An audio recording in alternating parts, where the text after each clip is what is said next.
শসা, গাজর, বাঁধাকপি, ফুলকপি, পালং শাক, আমরা সাধারণত সালাতের জন্য যেগুলো পেয়ে থাকি, খেয়ে থাকি, স্বাভাবিকভাবে যেগুলো আছে এগুলোর সাথে আপনি একটু দধি সালাতের সাথে দেন, একটু অলিভ অয়েল দেন, কারণ অলিভ অয়েল দিলে আপনার পায়খানাটা একদম ক্লিয়ার থাকবে।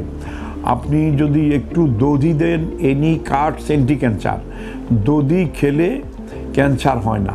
আপনি যতবার ইচ্ছা দিনে দধি খেতে পারেন, চুকা দধি খান, মিষ্টি দধি খান। যদি আপনার ডায়াবেটিস থাকে তাহলে আপনি চুকা দধি খাবেন, ডায়াবেটিস না থাকলে আপনার দধি, চুকা দধি, মিষ্টি দধি, যেটা আপনার রুচিতে করলে আপনাকে খেতে হবে। যেরকম 200 গ্রাম সালাদ খাবেন, আবার 100 ml দধি খাবেন। দধির সাথে আপনার শাকসবজি, ফলমূল, মশলা, একটু মটরশুঁটির দিনে মটরশুঁটি ভিজিয়ে খাবেন, একটু বুট প্রতিদিন ভিজিয়ে রাখবেন। আগের দিনের ভিজানো বুটটা পরের দিন সালাতের সাথে দিয়ে দিবেন। আবার যেই সিজনগুলিতে আপনি মটরশুঁটি পাবেন সেই সিজনগুলিতে আপনি একটু মটরশুঁটি সংযোজন অবশ্যই করবেন। আর ভর্তা ভাজি আমাদের জীবনের একটা অপরিহার্য জিনিস।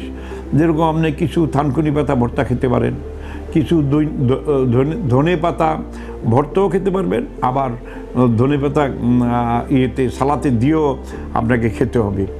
আপনি অনেকে গ্রামে অনেক ধরনের ভালো লতা আছে, যেরকম আপনি একটু সিম গাছের পাতা ভর্তা করে খেতে পারবেন, একটু টেলে নিতে হবে, কখনো সিদ্ধ করে নেবেন না। আবার ভর্তা হিসাবে অনেকে টাকি মাছ বা শয়তান মাছ বলে, এই মাছটাকে ভালো করে পুড়ে নিতে হবে, পুড়ে ওইটাকে আপনি সালাদ হিসাবে বা সারা পৃথিবীতে মাছের ভর্তাকে সালাদ হিসাবে খেয়ে থাকে। আবার আপনি টমেটোটাকে ভালো করে ভেজে, মানে পৃথিবীর প্রায় 200 কোটি মানুষ টমেটো ভেজা সালাদ বানায় খায় প্রতিদিন, প্রতিনিয়ত টমেটো ভাজা সালাদ।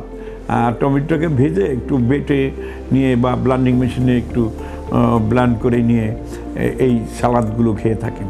তারপর অনেকেই দেখা যায় বেগুনেরও সালাদ তৈরি করে খায়।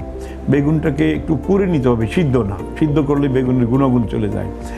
মানুষে বলে বেগুন মানে নাই কোনো গুণ, এই কথাটা ঠিক না। বেগুন মানে আছে অনেক গুণ, তার নামেই বেগুন। বেগুনের ভিতরে অনেক গুণ আছে, এই জন্যই বলতেছি।